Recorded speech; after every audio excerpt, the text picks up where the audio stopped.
and I can see all the things. And so without further ado, so, today we finish after 10 weeks, 12 modules, and we're going to just bring it all together. So let's talk about where we've been. First, we started with all of this matters. You've heard me say it before, and I'll say it again. There's three things that we have to consider, three questions that have to be answered. It usually starts with, when do I need to start drawing my money? How much do I need to draw, and for how long? And the crunch the numbers is really to prep you about knowing how much you are going to need to live in retirement that comes from your various sources. So,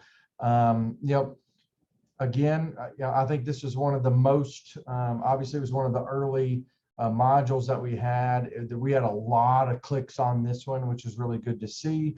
But to put it simply, you just need to know where you are before you can know where you're going. You need to know that if you have a mortgage payment that you need to account for in your budget, and will that be paid off in or before retirement? Maybe plan for some unexpected expenses and those kind of things as well.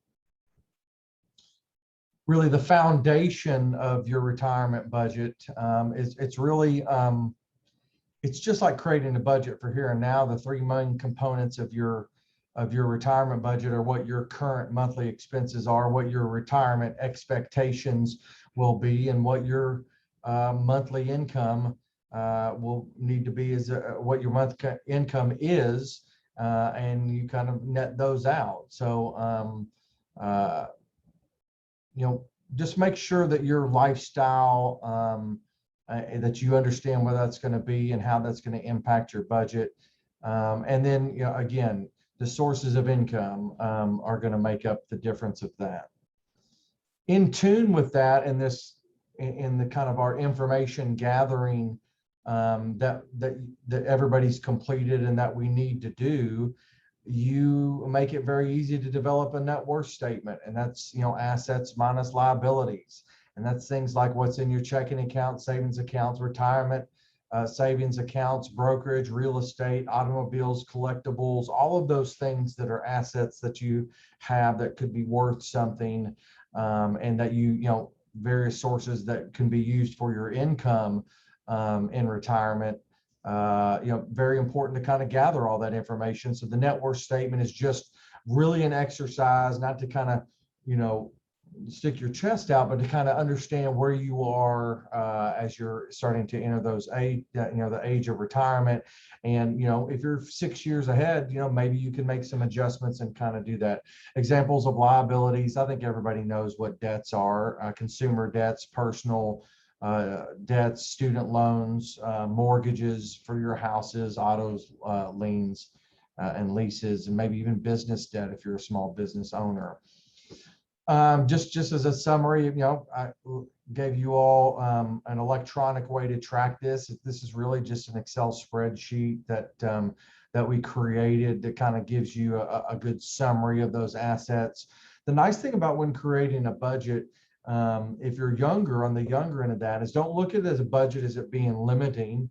Look at a budget as kind of figuring out, what your bare minimum is and what you would like it to be. And then, if you pay debts off sooner, that causes your net worth to go up. And it also gives you extra money to save in the final stretch of retirement. So don't look at it as it being restrictive. Look at it as that you are bettering your situation. And one way to kind of see that in real time is to keep that personal net worth statement, because paying down debt is not necessarily the most fun thing in the world, or saving more. It's a delayed gratification, wholeheartedly. I think everybody understands this, but when you plug it in, not in real time, meaning weekly, monthly, however you want to track that, you get to see kind of the weekly fruits of your work and sacrifice, and that in itself is rewarding. Where will your money come from? Obviously, we covered this quite a bit, but, Social Security is a big portion. Pensions and retirement plans, that accounts for retirement plans, usually account for about 50% of the savings that we see.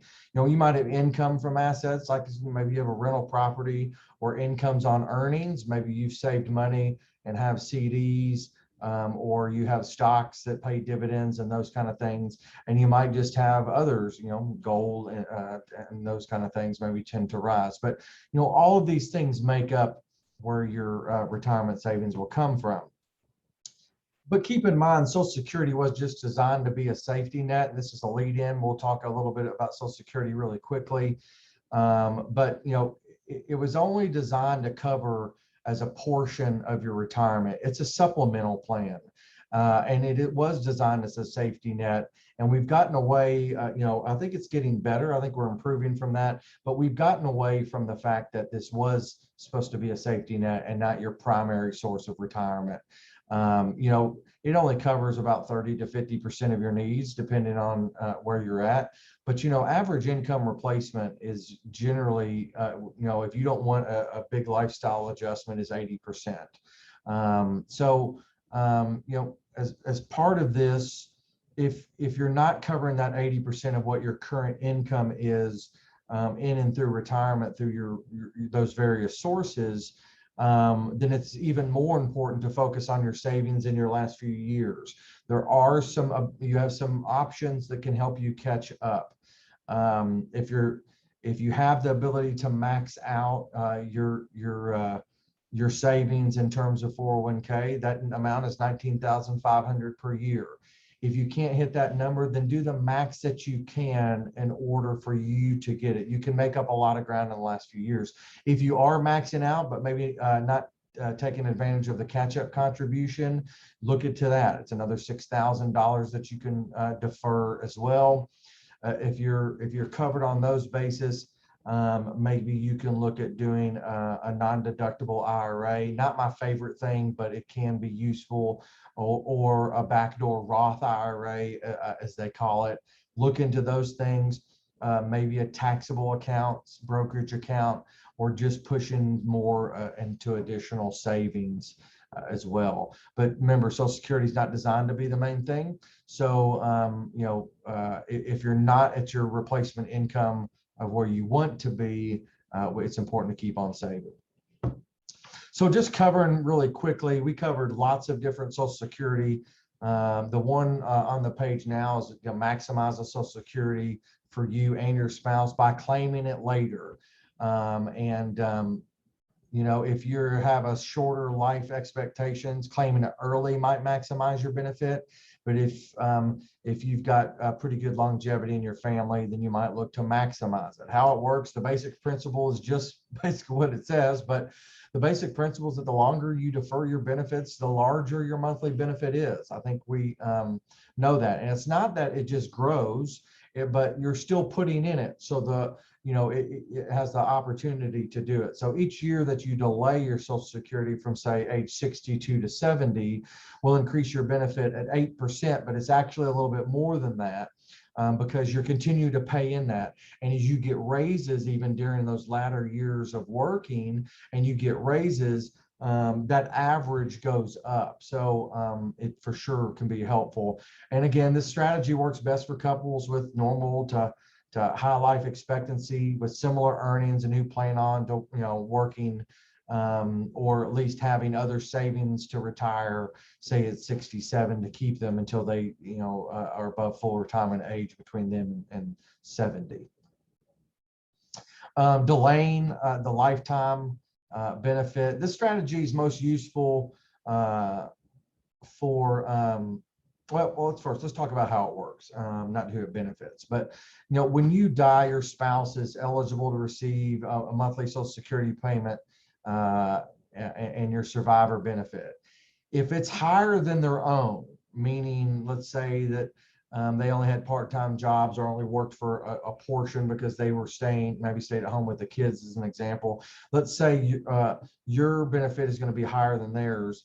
But if you start taking Social Security before your full retirement age, you are permanently limiting your spouse's survivor benefit. So many people overlook that when they start collecting. If you delay your claim until full retirement age, which is, for most people on the call, it's probably going to be 66 to 67, or even longer, your benefit will grow, and in turn, the spousal benefit will also be larger as well. Who this is most useful for, I would say if your spouse is quite a bit younger than you, or there's a big disparity between that. Pretty good options to look at that as well. Let's see, did I skip one? I did not, sorry. So this chart is really just to give you an idea about taking it early. Remember, if you take it before that full retirement age, you will have a reduced benefit, and that is the same way, each where you wait after 62 to full retirement age goes up 8%. It's really just discounted. So if you take that at 63 versus 66, you're looking at almost a 24% difference, which is substantial. I know some people that look, even when they're working, to take it, even a worse idea, because if you're making over a certain amount before that, you don't get the full benefit of Social Security anyways.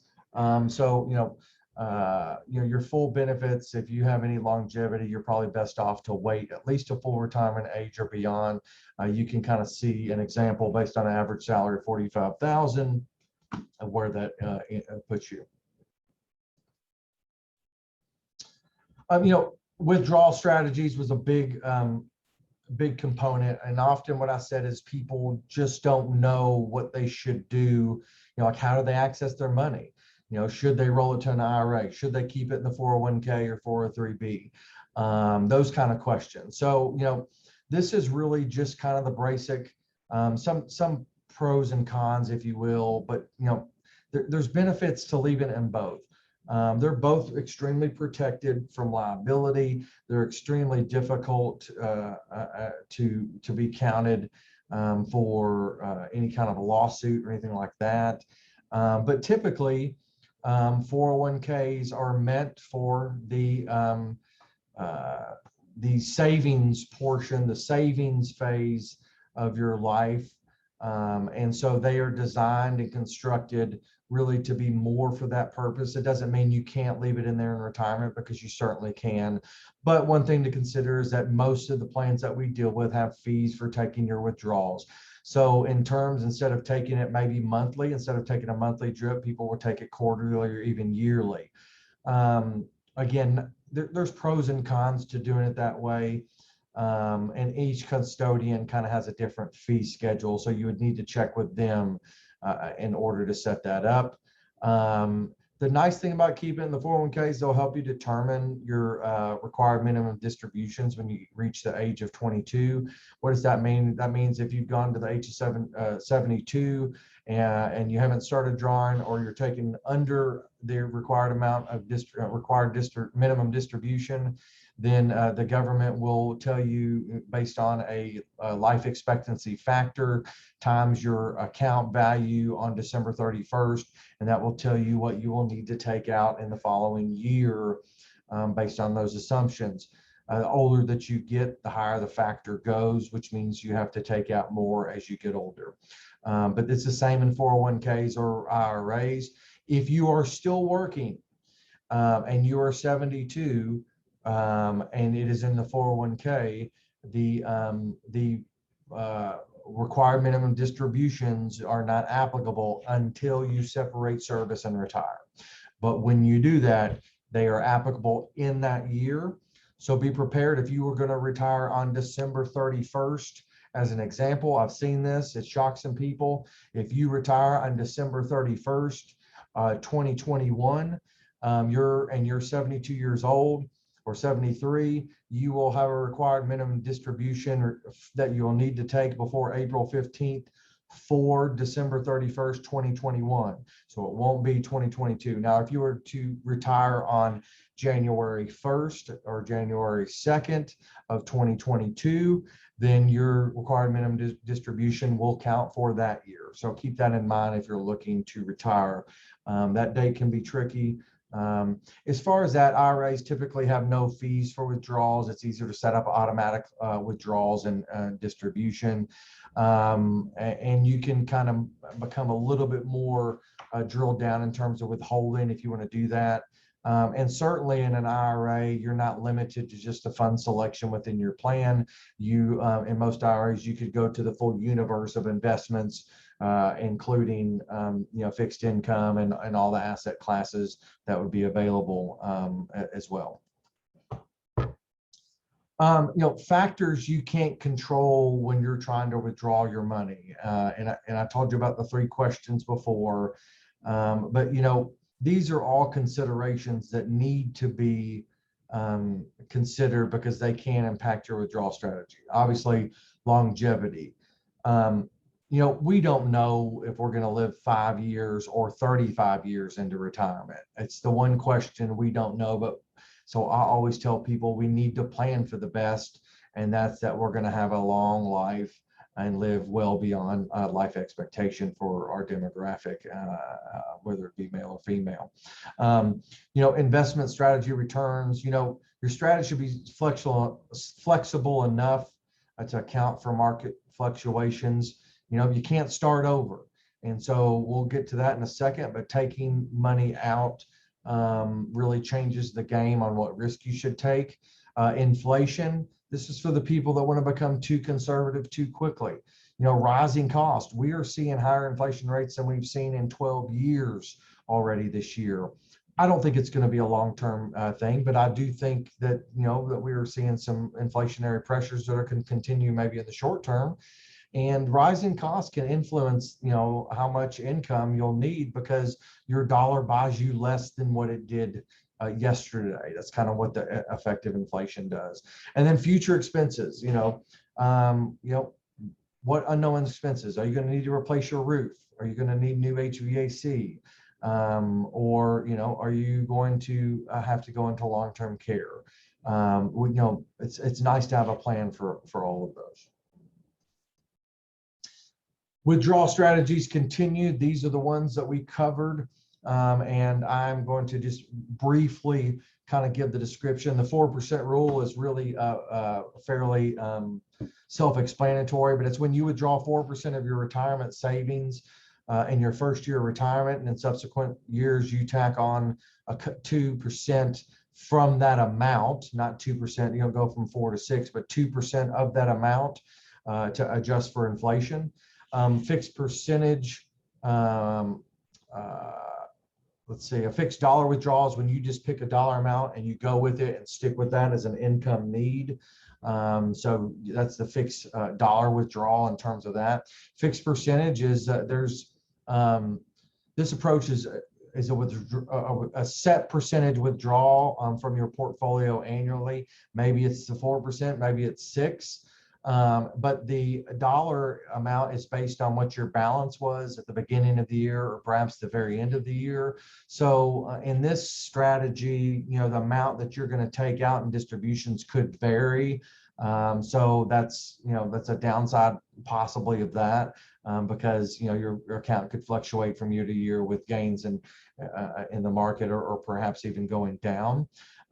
Systematic withdrawals, in this case, you just withdraw the incomes that that is created from the investments, such as dividends or interest in the underlying instruments. So let's say you had $1 million and your portfolio was producing $40,000 in income on dividends and interest. Then you would withdraw the $40,000 every year on that and add it to your Social Security and go from there.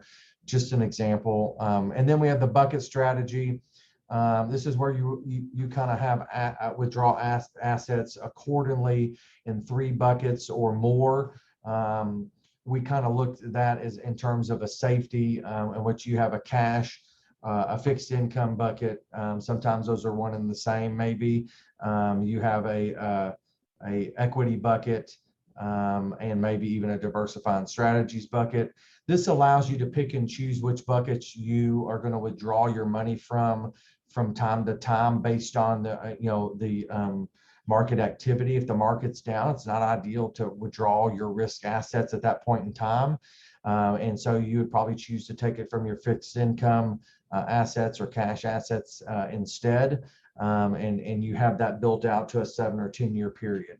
And then the mix and match is just, you can pick and choose, between all of these of something that fits best for you. There's not one way to do it. Evaluating your risk is amazingly important. And whether you're just being prudent by contemplating some advanced or completing or looking into some advanced planning, or you're concerned with recent market volatility, that's a prelude to maybe a sharp or a broader drop to come, you're right to start thinking about transitioning your risk in your portfolio as you approach retirement. Investing heavily in stocks is often acceptable for young investors, or maybe someone whose income needs are completely met through Social Security and maybe a pension, for example, and then you have this outside stuff. If you're met from there, then yeah, you could be more aggressive. But if you're drawing from the buckets or from your retirement accounts and you're going to rely on that as income, then what risk you take can be paramount. Because if there's a big fluctuation early, or if there's a big fluctuation, that can really have an impact as soon as you have to start taking money out of your portfolio. The minute you have to start taking money out of your portfolio, your risk profile should have already been looked at, because there are some other things. Being overly aggressive can really leave someone in a really bad position. I'm going to talk a little bit on that subject on sequence of returns risk. Let's see if I can bring that up real quick. So sequence of returns risk is really can be defined, and it's a little complicated, but I'm going to try to walk you through this in two slides really quickly. Before retirement, honestly, returns are up and down throughout there, and it really doesn't matter when you're saving and not taking it out. And here's a good example of that. This is 3 different market scenarios. The first one is, it goes they're up 22%, 15%, 12, then they lose 4 and 7, and then gain 7. The portfolio B is just steady at 7% growth between there. All 3 of these all add up to the same. And then the last one is just reversing number 1. So instead of that, taking the negative hits in the first couple of years. As you're not taking money out, you can see the end result for all of these is pretty much the same. But as you start taking money out, when those drops happen, can have a huge impact. So the story changes as soon as you begin retirement. Your portfolio withdrawals compound losses. That's what it says at the top there. And it makes it harder and takes longer to recover from a portfolio decline, especially if that comes early, if that loss comes early in your retirement sequence. So the examples below are the same ones we saw above. The same patterns in terms of the amount of money that was in the account. And in this case, each person is taking out $60,000, or each scenario, there's $60,000 that is taken out annually from the scenario. Again, look at the top. In this case, they make 22%, 15%, 12, then lose 4, lose 7, and gain 7. The result is not too bad because the gains, came earlier in that cycle versus the other. Look at the second one. Just having an average savings rate of that and spending 60,000 takes it from 1.1 million to 400,000. That's crazy. It's just in that the spending alone. But look what happens by year 4, by from between 80 and 85, it would occur. But if you did 60,000 a year and you lost the 7% in the first year and 4% in the second, and still made up that ground, your money runs out at least 5 years before age 90. That is sequence of return risk. So in other words, we need to put ourselves in a position, and I'm going to pull this back. We need to put ourselves in a position in order for us to not be subject to so much market volatility, particularly early on, or we need to have a withdrawal plan accordingly. So in a bucket strategy, often what we'll do is take people and we'll say, you need to have 7 to 10 years of your income needs met into safety. And we're going to put that in, say, a fixed income scenario for you. And that will be your risk bucket. That will be your safety bucket. And you're going to spend money out of that, particularly when the market is down and your risk assets have lost money. As those come back up and you spend that down, we would rotate and sell some off of the risk assets when they have grown and come back. So there's lots of ways to do it, but the biggest thing is that we have to avoid that massive volatility as we get into retirement. No matter whatever your mix of stocks and bonds that you elect, you just want to think about what your overall allocation should be when you actually retire, kind of what I was just getting at. Got ahead of myself a little bit there, apologize. How long is your savings projected to last, given the size and the withdrawals that you're taking? Very important process. I work everybody through that. How comfortable are you seeing your retirement savings fluctuate? Well, I can answer for most people, not very, but there will be some fluctuation. And then, as a practical manner, a lot of people will kind of risks, or be somewhere between 40% of their 40 and 60% of their savings in stocks. It's usually not 100% on out. All right, so estate planning, why do we do it? And it's honestly just to have a big say in what happens in yourself, your loved ones, and the assets when you're not able to. It sets up a structure which minimizes the conflicts between your family members and allows for a smoother transition of assets. As someone, I can tell you that's had to help family members of a couple people get through the probate process. It's not fun. And there's ways to avoid it, or there's ways to minimize it. So, and the added bonus of this is when you're putting together an estate plan, it forces you to take an inventory of your assets when done correctly. If you don't have a will or medical directives or powers of attorney or even trust, what happens? Well, you don't get a say. The probate court gets the biggest say, and he does that based on the laws that are on the books of the state.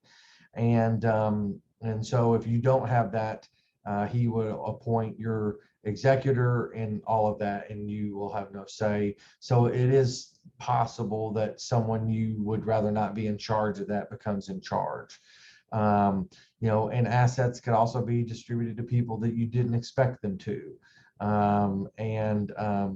They could possibly be given to your children before you think they're ready for them. This is especially true and prevalent. I've got clients that have had children with addiction problems, or maybe just they weren't prudent or good with their money, and so they built in safeguards so they wouldn't get a bunch dumped on them at one time. And then foregone opportunities to kind of save taxes, protect assets, and then the obviously we covered it, but family disputes are a big one. Excuse me. What else does it include in an estate plan? Well, a durable and general power of attorney, really important. I told the story during that. I'm not going to rehash all that module, but when we did it, I did talk a little bit about some personal examples of that. Healthcare power of attorney, really, it's just what you want done with your organs and end of life care kind of stuff that's on you and doesn't have to be on your family. A will at the minimum, a trust, health directives, like I mentioned, maybe a memorandum of trust, statement of disposition, a schedule of your property, so to speak. Beneficiary designations, that is part of it. Talk about that in a second. Guardianship, if you die before your children are 18, who do you want to care and give, have guardianship over them? And then also oftentimes estate planning does incorporate life insurance, and or possibly, it's not as popular these days, but as a irrevocable trust. And there are plenty of them out there, but not necessarily something you have to have. And beneficiaries, again, if you get nothing from this, if you've not checked your beneficiaries on your life insurance, your 401ks, any accounts that you have that can be left to someone else, checking accounts, payable on death, transferred on death, all those things, it's very important to keep them updated. Why? Because in the state of Kentucky, beneficiaries supersede wills. And I think you'll find that Kentucky is not the only state that this occurs in. Properly designating beneficiaries of those instruments at death is honestly just as an important part of the estate process as actually just getting a will. And so update that. For a lot of people, the retirement plan is their largest asset. Children's beneficiaries, that's fine, but are they legally entitled to? They're not legally entitled to receive distributions until once they return 18. And so we can make sure all those things are correct. Life insurance, again, check the beneficiaries as aligned with your estate plan and what you're trying to do. What's the purpose of your life insurance? What is your existing policy? If you have one, is it term or is it permanent?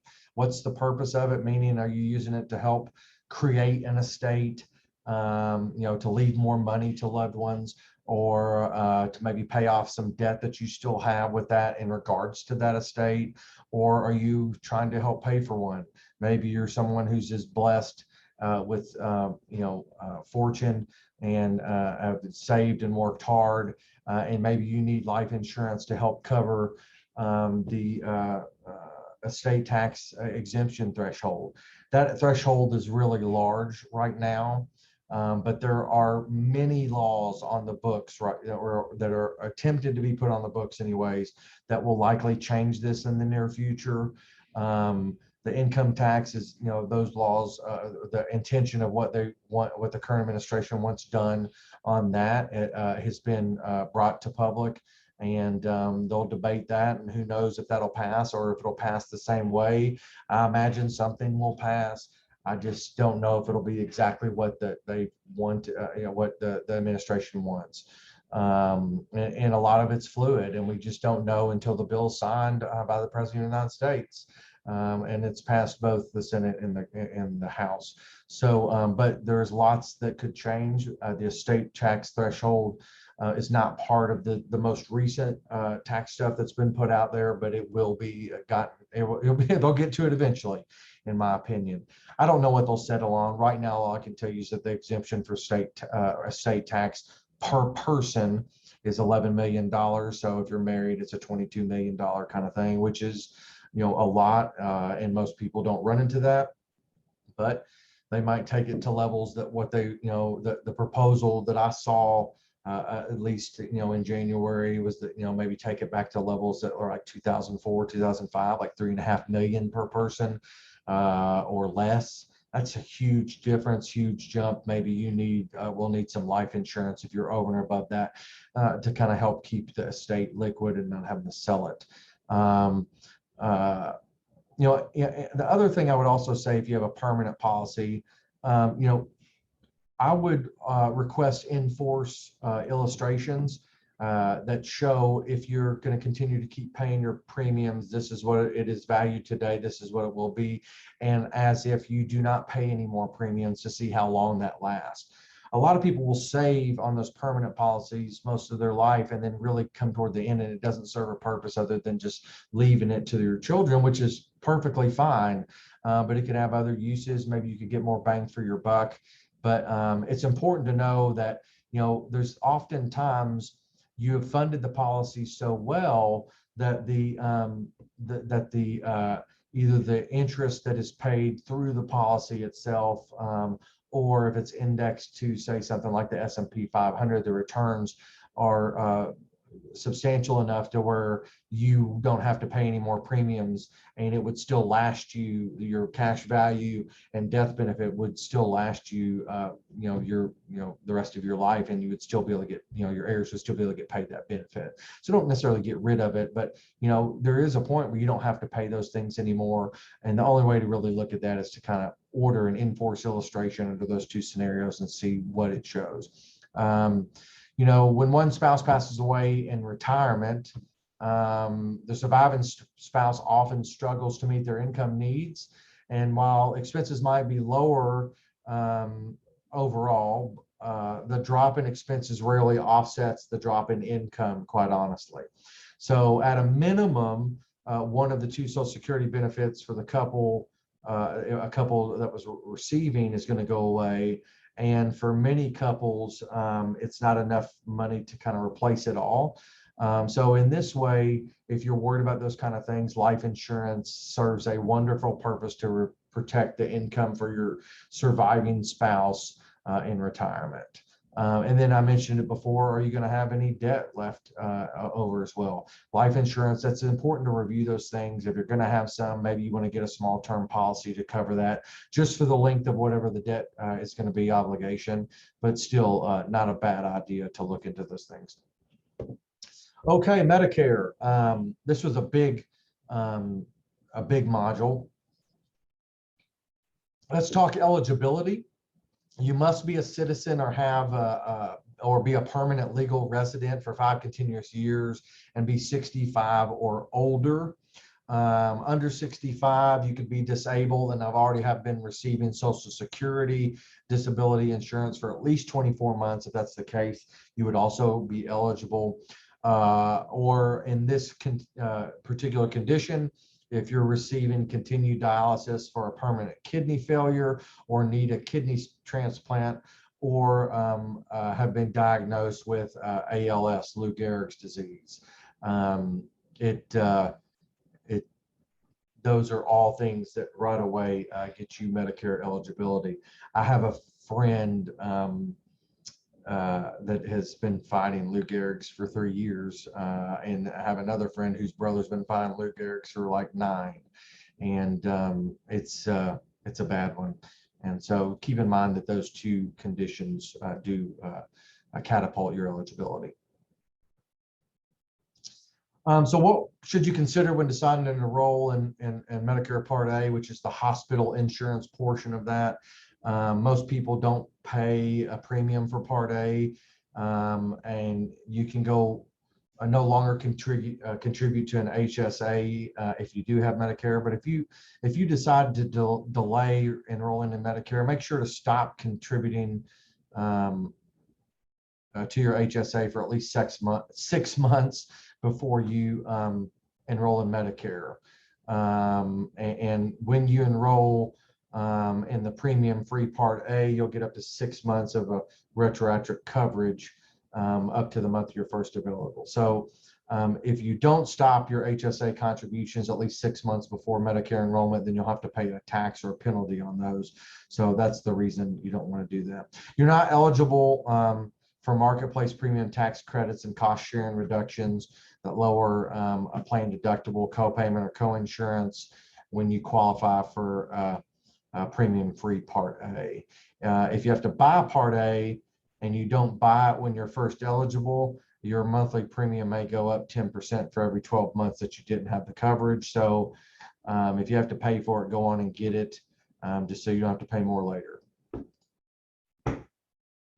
Enrolling in Medicare. So starting January 3rd, 2020, the marketplace started mailing a new special Medicare notice to you a few months before you turn 65. The purpose of the notice is to inform you that you are going to turn 65, as if you didn't know, but you're maybe eligible for Medicare, and you can go on and change your health coverage. There's a lot of different ways to enroll in Medicare. There are Medicare enrollment periods and late enrollment penalties if you don't sign up when you're first eligible. You can keep your marketplace plan after Medicare coverage starts, meaning that you can go on and keep your other one if you're getting one through your work or something. if you're eligible to. And you can access information in other languages in different formats, Braille and or audio, at marketplace.cms.gov. You'll be able to do that as well.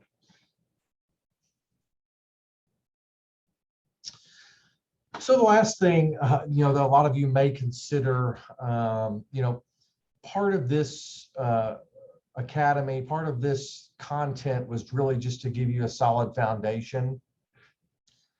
And you can certainly do all of this on your own. It's not rocket science, but there are decisions that have to be made. There are things that have to be monitored, and it has to be ongoing. But I find that even when I do education through people and through many of the plans that we have, we currently work with 85 different 401k, 403b plans.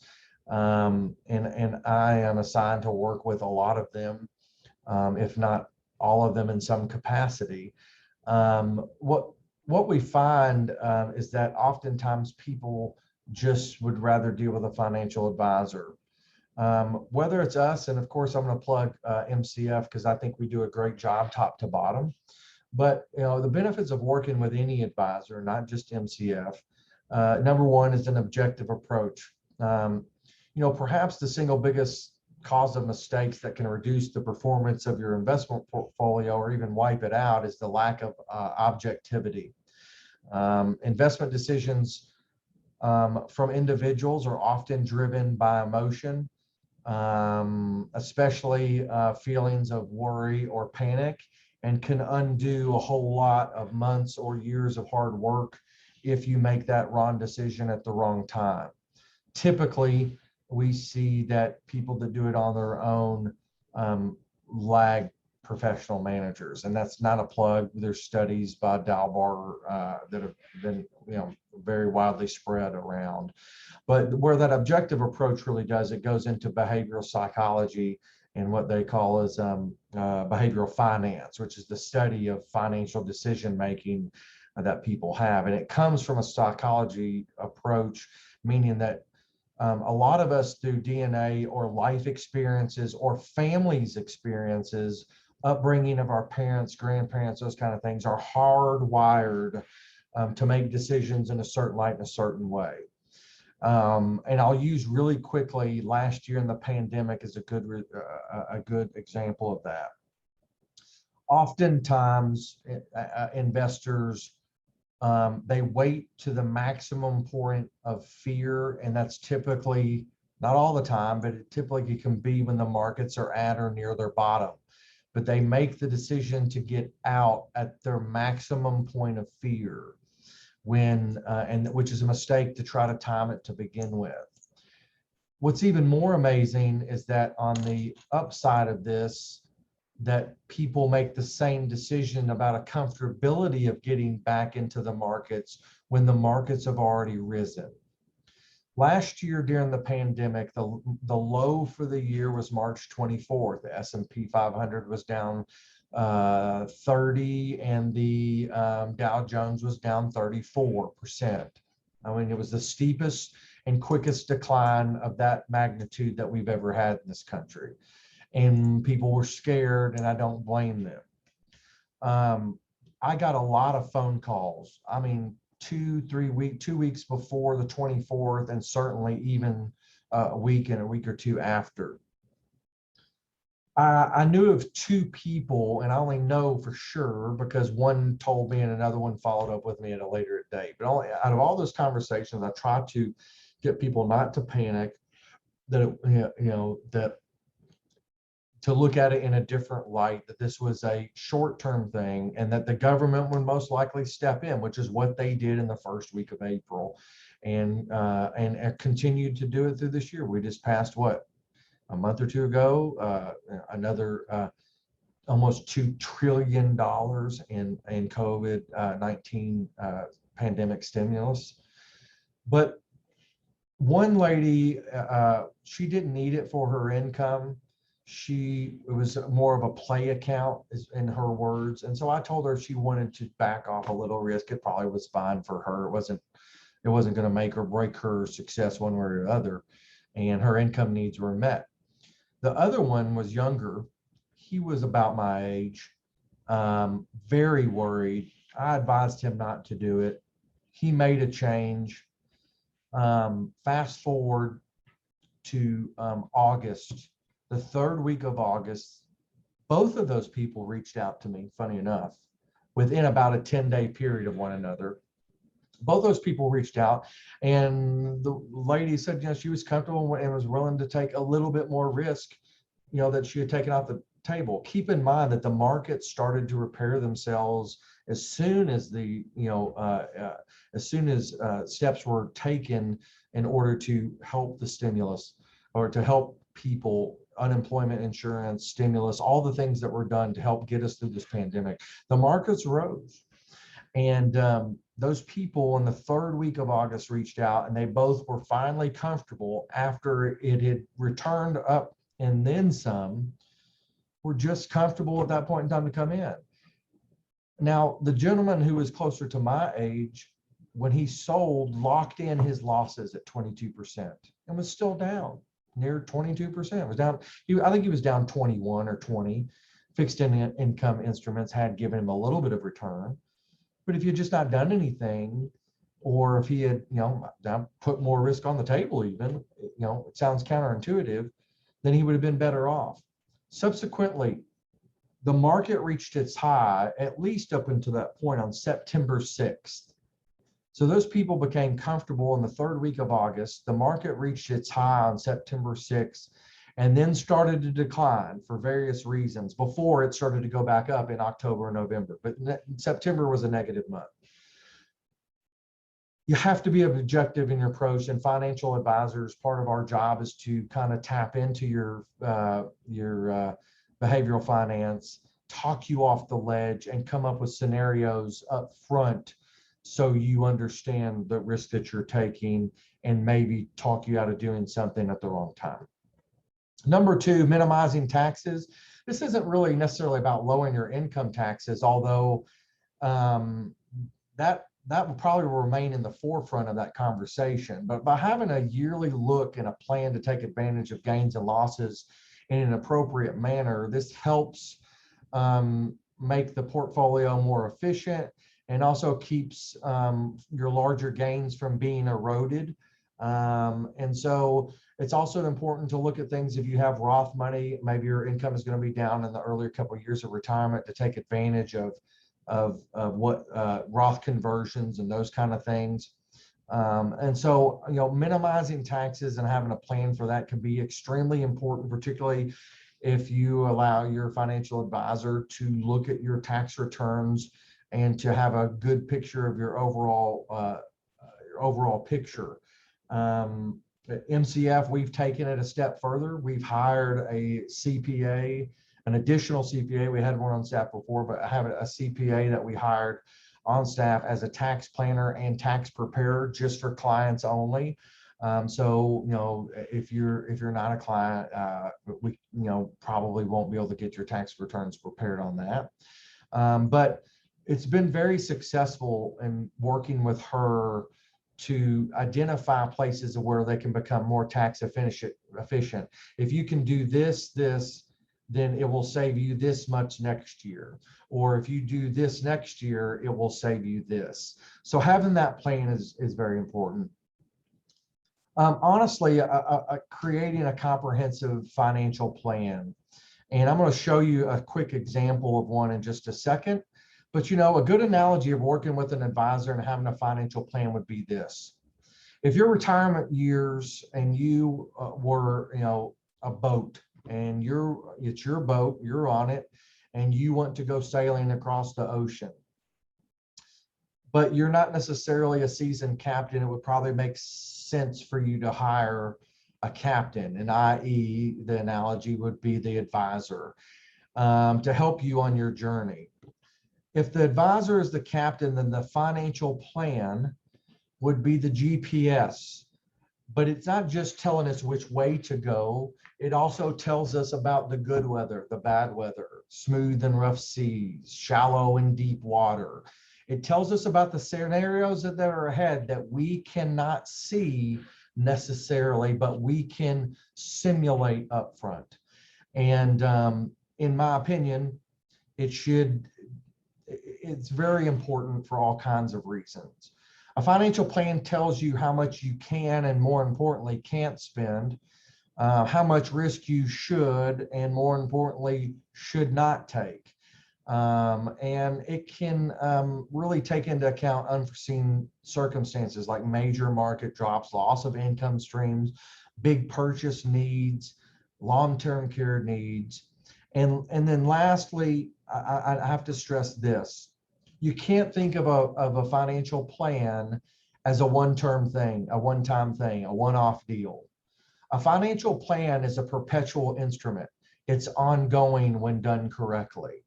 And because life doesn't happen in a straight line and things change, there has to be an update, a semblance with a relationship with the person who's doing it, in which those things are updated on a regular basis. For my clients that have full financial plans, and almost all of them have a plan of sorts, every time we meet, we will go over either a portion of that or at least discuss changes as a result of it. And then we look to compare how your plan is doing versus the returns that were set up for it. So again, plans are important. Risk management, your investing approach doesn't have to be complicated, but there is an element of that ideally is required in terms of rebalancing and understanding where we are in current economic cycles, or perhaps that. Sometimes you just have to take what the market gives you. Sometimes it makes sense to rebalance after really good years and take a little risk off the table. Not all of it, but some. And sometimes maybe like last year in the pandemic, maybe it makes sense to put some risk on in terms of small percentages. But it's hard of independent investors to kind of navigate that on a regular basis, just in my opinion, but it can be done. It's not rocket science, it's not brain surgery. And then the most important thing at the end of it is peace of mind. As it relates to everything in retirement, hiring an advisor, quite honestly, is the biggest reason is for peace of mind. It's for that of knowing that, the scenarios that you haven't thought of are going to be covered. It's still your boat. You're still the boss. You're still the owner of the boat, but you're just telling the captain what you would like and what your goals are. And that's kind of the relationship of that in terms of that. In addition, it's part of an advisor's job to understand the changing circumstances in which an economy may be based or the taxes are done. We're in the midst of that now, and it won't be the last time. Our tax system, we're going to have some changes in the tax code here soon, and it'll change again. And it's part of our job to stay on top of that. So this really quickly is just, I'm going to show you a couple pages of what a financial plan looks like and really the most important pieces of it. This is just, and this is not, this is just a generic, an example that has been put together. In this case, is a person has a net worth of about $1.5 million, no liabilities. They have retirement assets between two people of $1.1 million, and it has liquid assets down here closer to $1 million of 53,000. So they have money in terms that they can use for the retirement needs of $1,243,000. In this case, they have some real estate as well, and that would be just the house at 265. This is probably the most important piece up in the right-hand corner, and I know it's very hard to see. Oh, I went the wrong way. It's very hard to see, but it just kind of shows what the current expenses are guessed at. And John and Susie, client, John is 65. John's going to retire at 65, and Susie wants to retire at 64 in 2025 and 2026. We're projecting them to live 95 years of age, and they're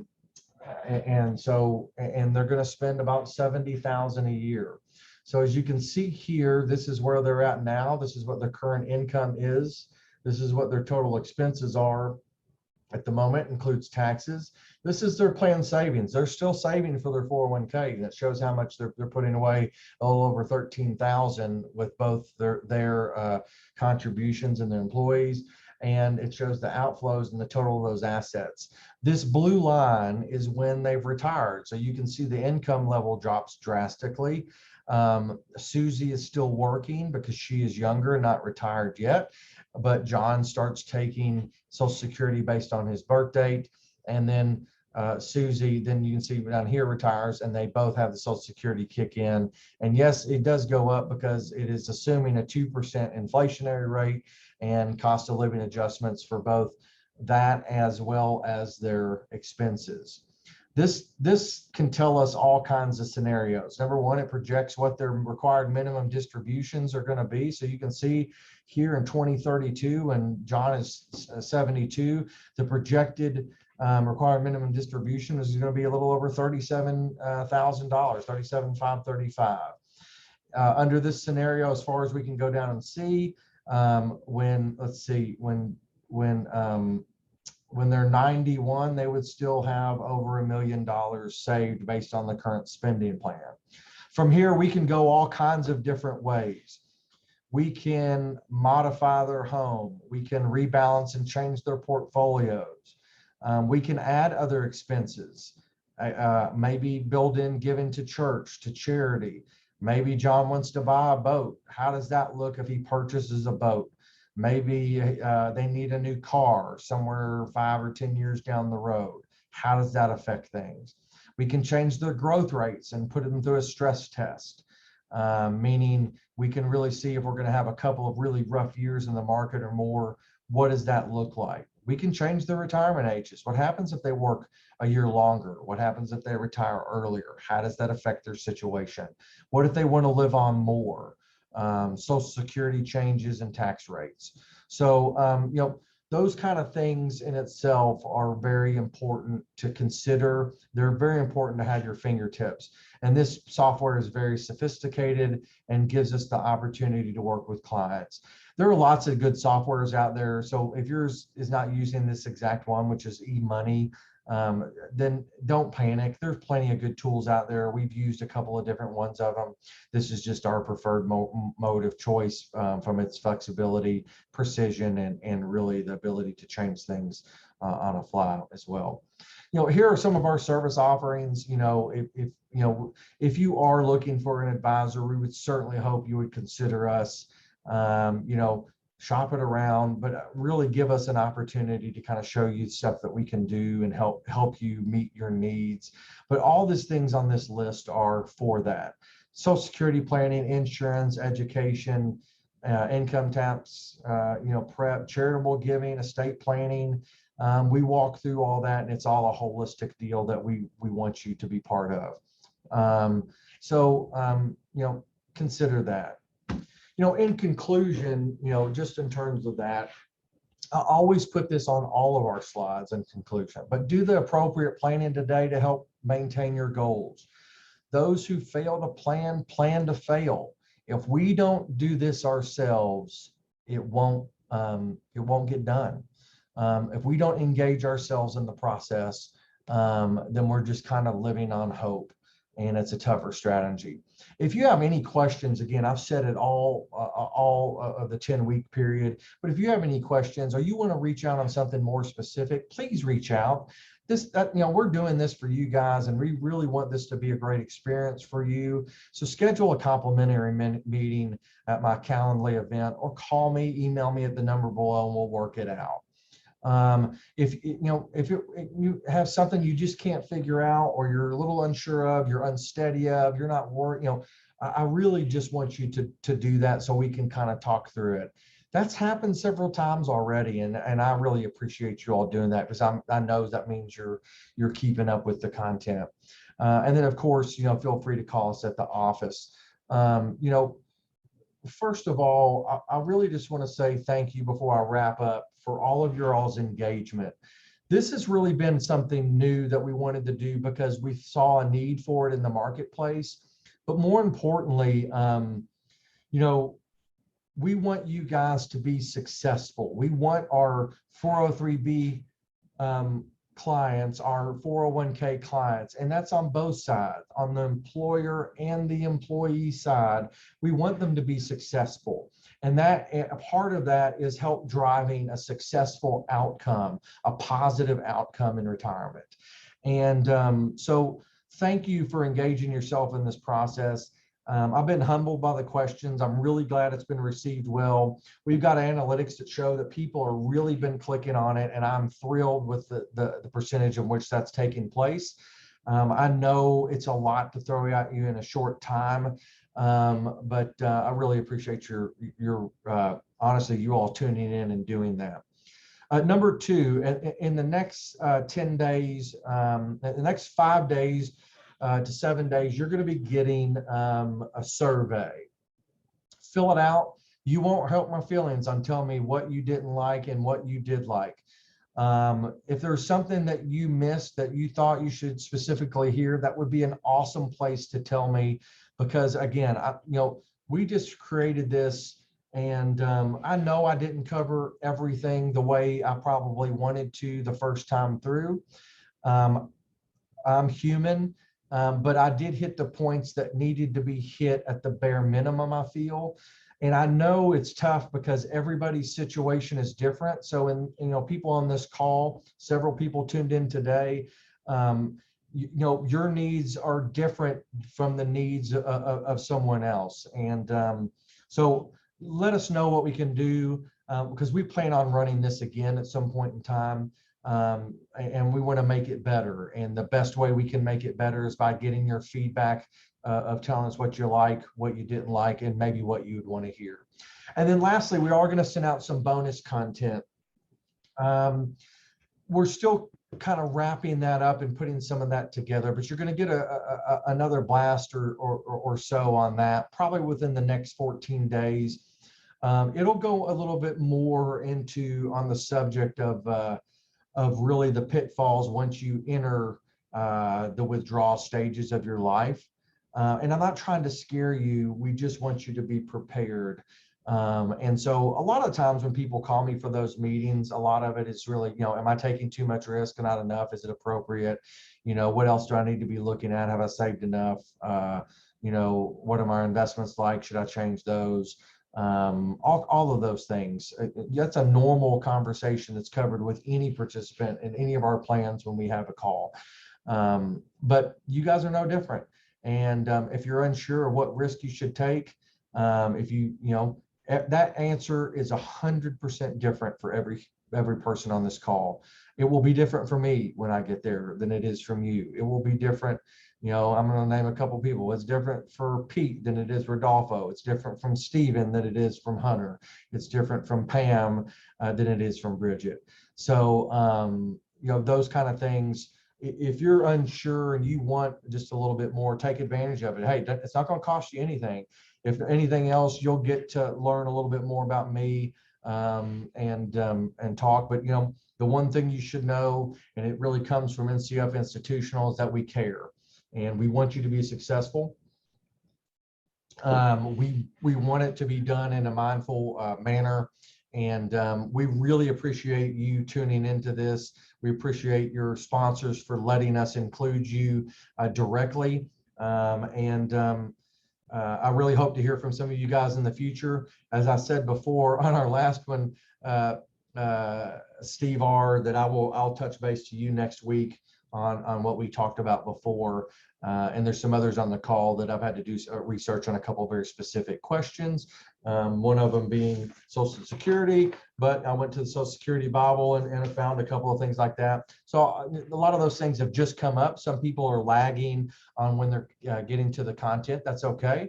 If you get this 3 weeks from now, I would love for you to reach out.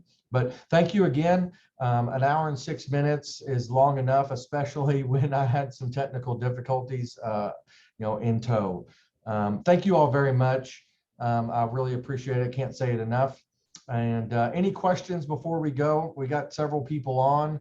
Let me know. I'm going to open it up just for a couple minutes on that.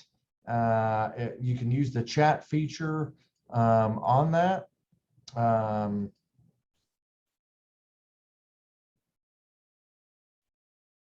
And I'm the only one that can see the questions and answers, by the way.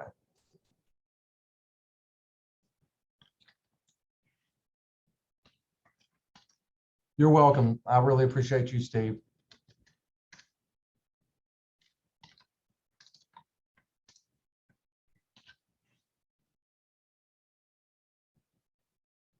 All right. Well, if that's going to be it, don't be bashful. Feel free to oh, one other question here.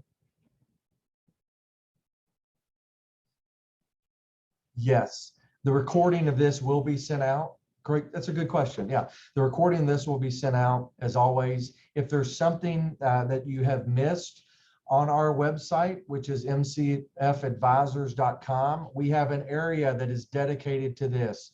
You can go on, it's thumbnail clicks, it has everything. It's been beautiful, a beautiful thing that Lacey has put together in our office, and everything that you could go back and refer to for sure is available there and it's based on each subject and title that we had.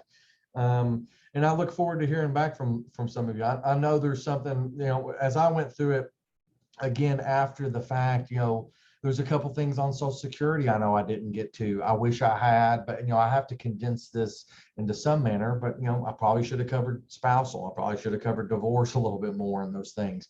But if you have those specific type questions, reach out. Let's talk about it. And I'll do a better job of next time of trying to do it. As the saying says, the first one through the wall always gets bloody. And, I'm ready to be a punching bag if I didn't do what I was supposed to do at all. But we'll get it right. And really glad you all tuned in.